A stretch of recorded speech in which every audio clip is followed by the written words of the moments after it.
Assalamualaikum warahmatullahi wabarakatuh. Waalaikumsalam warahmatullahi wabarakatuh.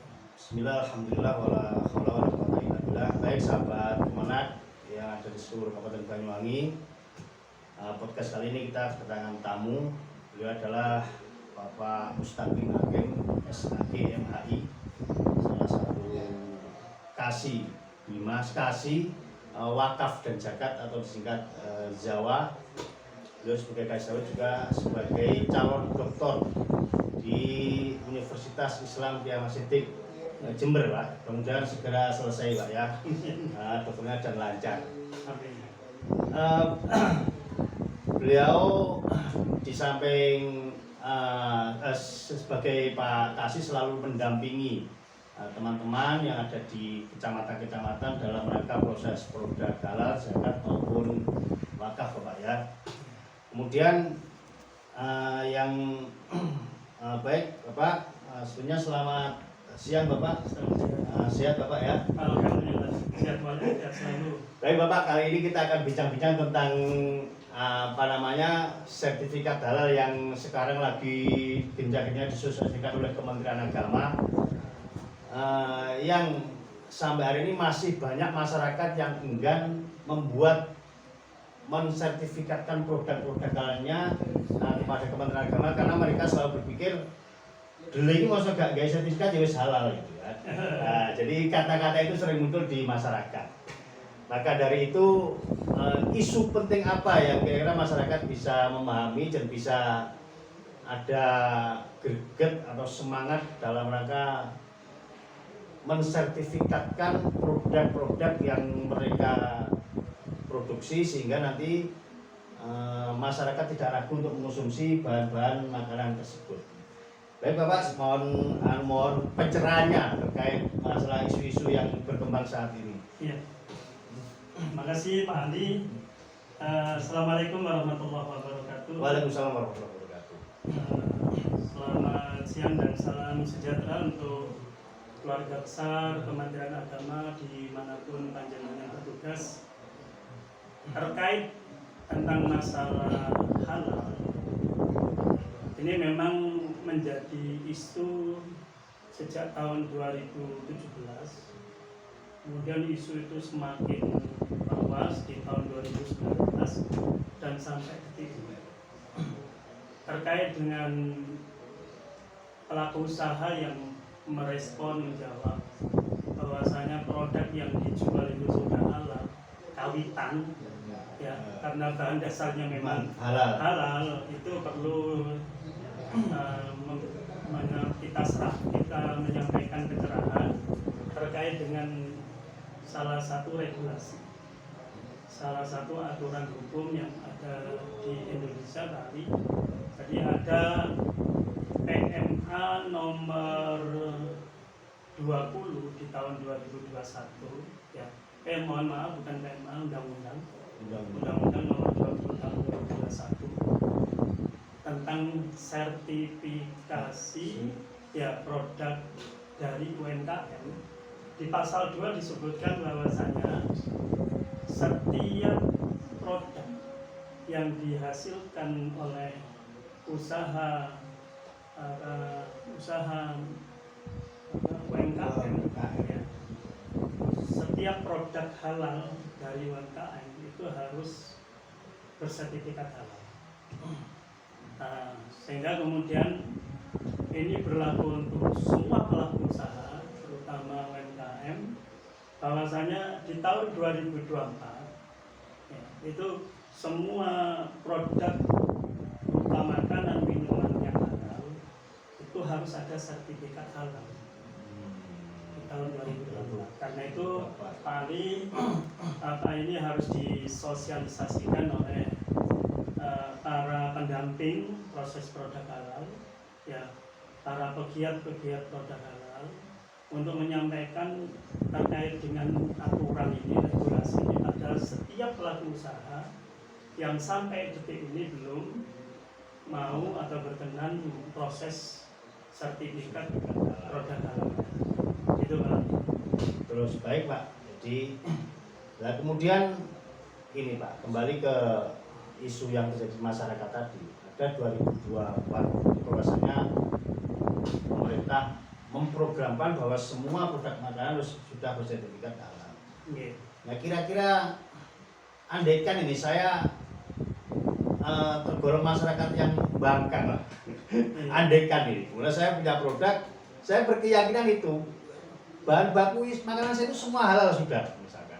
Jadi nggak perlu sertifikat halal, semuanya seperti itu. Terus kira-kira seandainya saya tidak membuat sebuah sertifikat halal, yang terjadi pada produk-produk saya ini apa mengganggu pemasaran yang saya lakukan, walaupun sakjane rasanya nomor 1 mana seperti itu.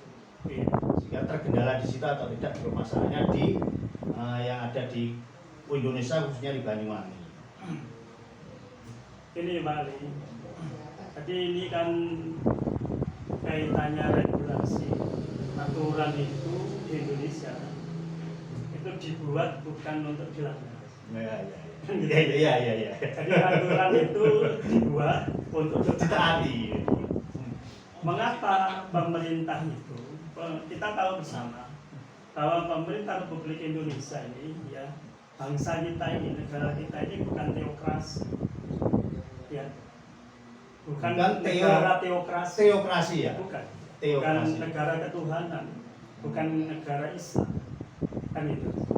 Tapi kita harus bersyukur selaku umat Islam yang kita klaim sekitar 80% ini, apalagi di Banyuwangi itu bisa 95% umat Islam, itu harus bersyukur dan berterima kasih pada pemerintah yang istilahnya mengakomodir atas kaitannya dengan aturan-aturan dalam Islam itu kemudian diakomodir menjadi sebuah produk hukum, termasuk dalam hal ini undang-undang tentang masalah sertifikat produk halal. Nah, ini harus kita syukuri bersama. Karena ini dibangun, jadi kalau kita mengacu pada satu kaidah hukum, bahwa pemerintah kita walaupun bukan Islam tapi sudah menerapkan satu kaidah hukum yang sering kita dengar, yang bunyinya tasarruful imam ala ra'iyah manutum bil maslahah. Jadi pemerintah ini, ya, melakukan birokrasi, ya, menyusun birokrasi, termasuk melayani masyarakat, termasuk dalam rangka mencipta hukum, ya, itu dalam rangka manutum bil maslahah, dalam rangka menciptakan kemaslahatan. Tapi masyarakat warga Indonesia termasuk Banyuwangi, termasuk tentang masalah undang-undang yang saya sebutkan tadi, bahwasanya produk halal dari UMKM itu harus bersertifikat halal. Ini kan dalam rangka membangun secara sistemik, sehingga kemudian kalau ada pelaku usaha yang tidak berkenan, enggan untuk memproses sertifikat produknya, maka ya dengan sendirinya ya akan tersisih. Saya ambil contoh begini, Pak Ali. Hotel loh umpamanya. Jadi hotel ini, ya, hotel menerima beberapa produk. Mereka itu kalau umpamanya nggak ada halalnya, nggak mau menerima barang atau barang makanan yang dimasukkan ke hotel. Salah satu upaya dalam rangka untuk membangun kepercayaan pada customernya, ya, itu salah satunya adalah halal. Sehingga kemudian kalau ada halal itu dari muslim yang enak, dari yang non muslim juga merasa istilahnya nyaman, gitu, mantap, tidak ada keraguan makan makanan. Itu seperti itu. Jadi nanti dengan sendirinya pelaku usaha yang tidak mau menyertifikatkan produknya, maka tidak akan leluasa dia itu masuk ke hotel, atau bahkan umpamanya mau mau mengirim barangnya ke luar daerah, itu akan nanti salah satu persyaratannya itu harus ada sertifikat halal, kan gitu.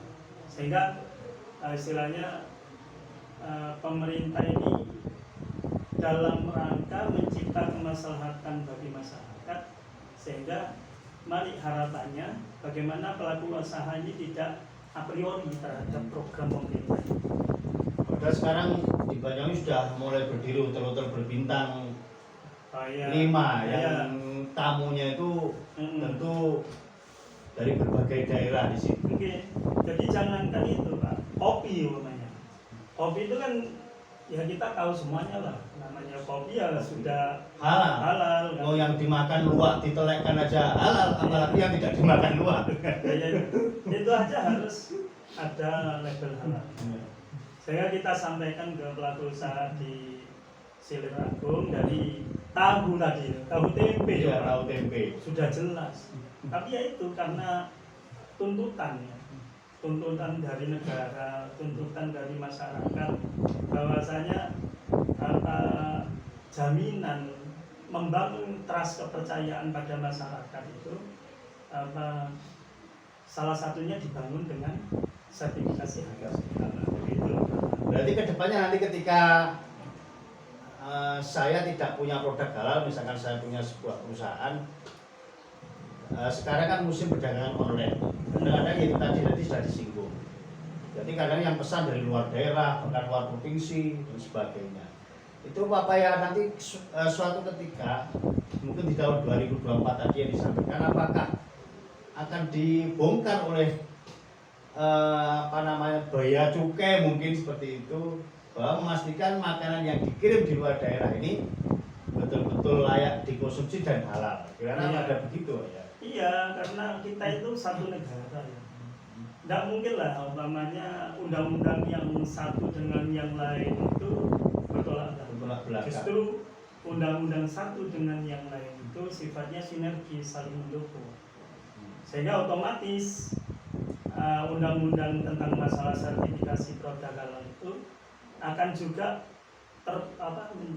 menjadi semacam kohesi, ya, kebersatuan dengan konsep atau aturan regulasi terkait dengan pajak, regulasi dan seterusnya.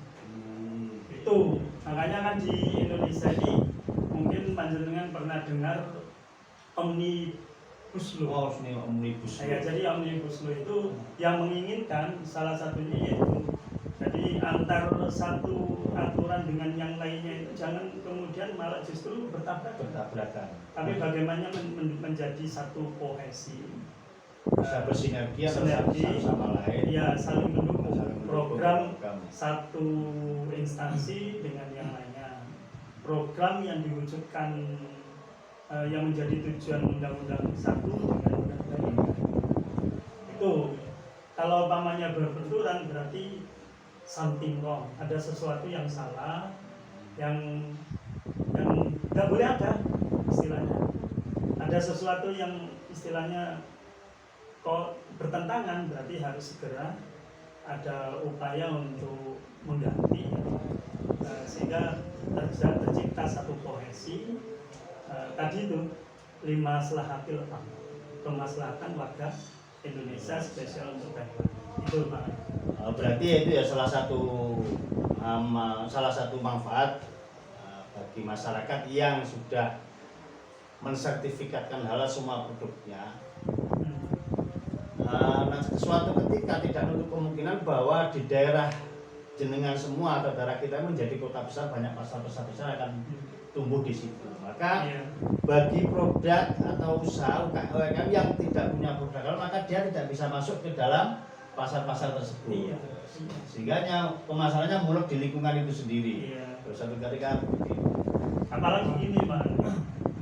Jadi sekarang ini kan pemerintah dalam hal ini Kementerian Agama itu melalui BPJB hanya Badan Penyelenggara Jaminan Produk Halal. Ini kan ada program yang namanya self declare.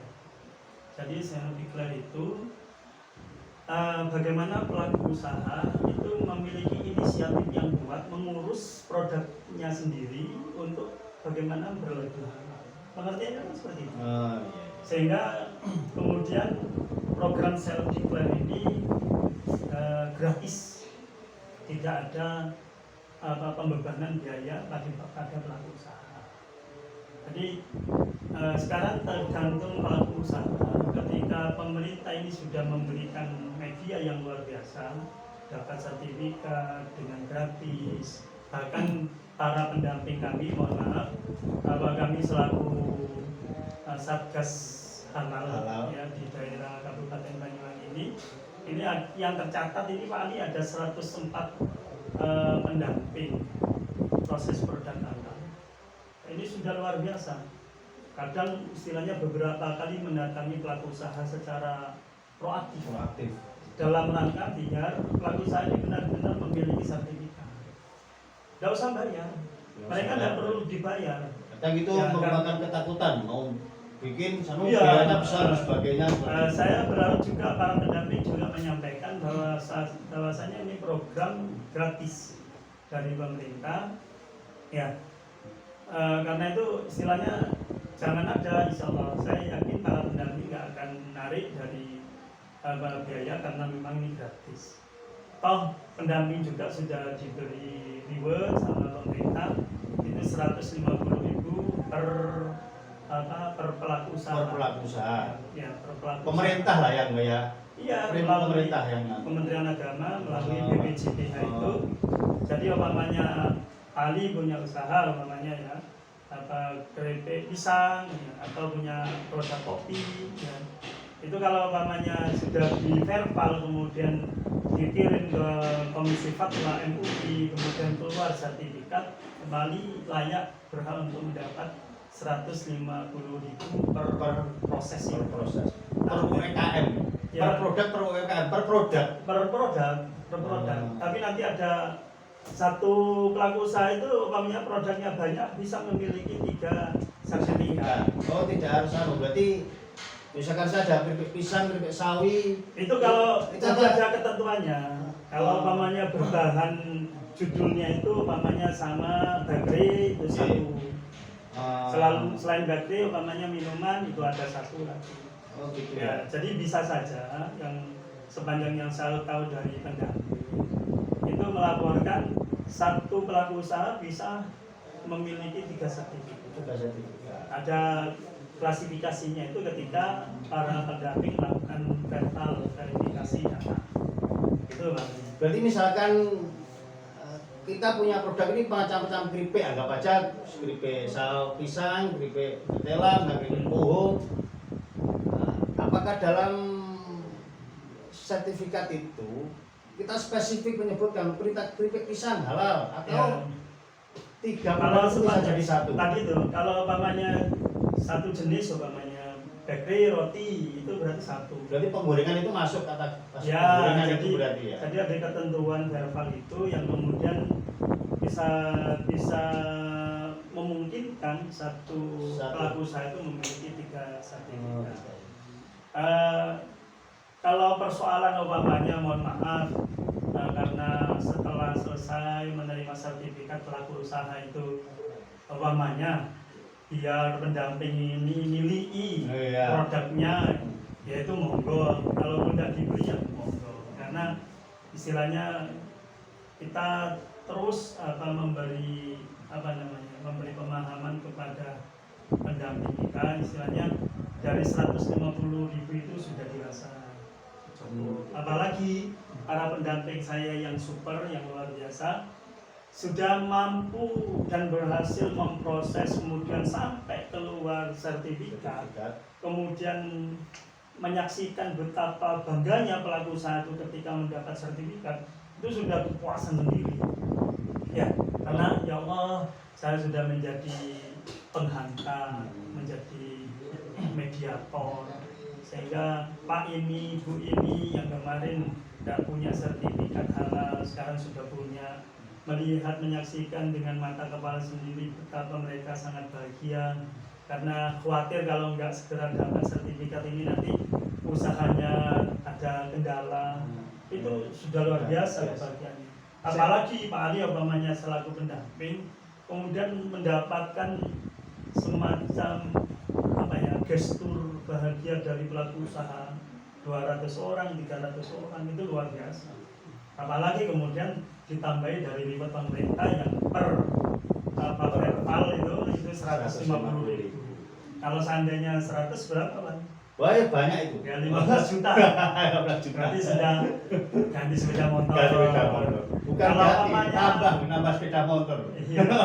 Kalau mamanya sampai 500. Wah, beli mobil baru. Banyak beli mobil baru. Tergantung tadi itu Pak Ali. Ya. Baik, jadi itu salah satu manfaat sertifikat halal. Iya. Karena emang dari penting sekali ya kan. Penting. Apakah sertifikat halal itu ada kadalasannya Pak? Nanti istilahnya ya otomatis Pak. Ada kebijakan yang nantinya itu dalam setiap tahun atau bagaimana itu sifatnya itu ditinjau ulang. Ya. Direview. Ya. Jadi ini umpamanya tahap pembuatan. Ke depan umpamanya berapa tahun itu ada semacam semacam verifikasi ulang. Itu mesti ada upaya seperti itu.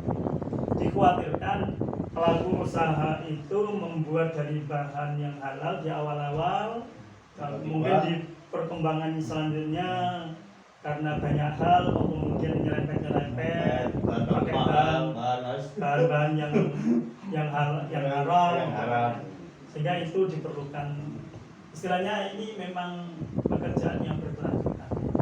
Jadi termasuk salah satu pengawas, kita juga mengawasi para pelaku usaha itu Pak dalam membuat produk-produk adalah hal layak dikonsumsi. Karena memang tidak untuk kemungkinan ke depan Banyuwangi akan kedatangan tamu-tamu yang luar biasa baik dari dalam maupun luar negeri.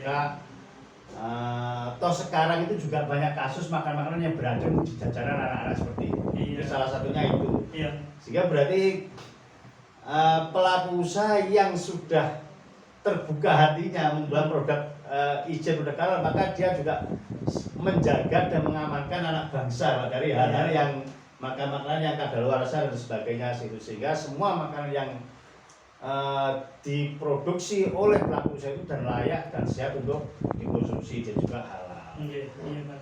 Jadi itu salah satunya manfaat daripada produk halal. Baik, cukup di situ Pak Hakim. Baik, terima kasih sahabat-sahabat Kemenak. Podcast kali ini kita dengan Pak Mustaqim Hakim tentang seputar pedal. Mudah-mudahan Pak Mustaqim bisa datang lagi ke KUA Segeragung. Sekali lagi kita punya slogan Pak dalam pelayanan di KUA Segeragung itu mesra, kita singkat Pak. Mesra. Melayani, efektif, efisien, senang, ramah dan amanah. Ramah dan amanah. Iya. Yang luar biasa. Sehingga datang ke KUA nggak ada wajah merebut lah. Iya. Harus mesra, harmonis dan lain sebagainya. Pokoknya kita melayani semua masyarakat. Baik Pak Bapak juga sebagai yang tadi yang belum disinggung tentang Pak, beliau sebagai bidang zakat dan wakaf. Jadi masyarakat bisa datang kapan saja ke KUA. Kita sudah konten Pak di sini dalam rangka menyambut masyarakat yang mengurus segala sesuatunya tentang kekauan. Bahwasanya KUA kita tidak hanya melayani orang menikah saja, tapi melayani semua masyarakat dan program-program yang dicanangkan oleh Bapak Menteri Agama, yaitu revitalisasi KUA, Kementerian Agama. Walaupun kita belum dinobatkan sebagai salah satu KUA revitalisasi, tapi kita coba merevitalisasi sendiri, mengedukasi sendiri dalam rangka meningkatkan pelayanan kepada masyarakat. Baik, terima kasih Pak Hakim atas kedatangannya pada hari ini. Dan saya selaku ahli makro selaku host, mohon maaf atas segala kekurangan. Kami akhiri. Wassalamualaikum warahmatullahi wabarakatuh. Waalaikumsalam warahmatullahi wabarakatuh.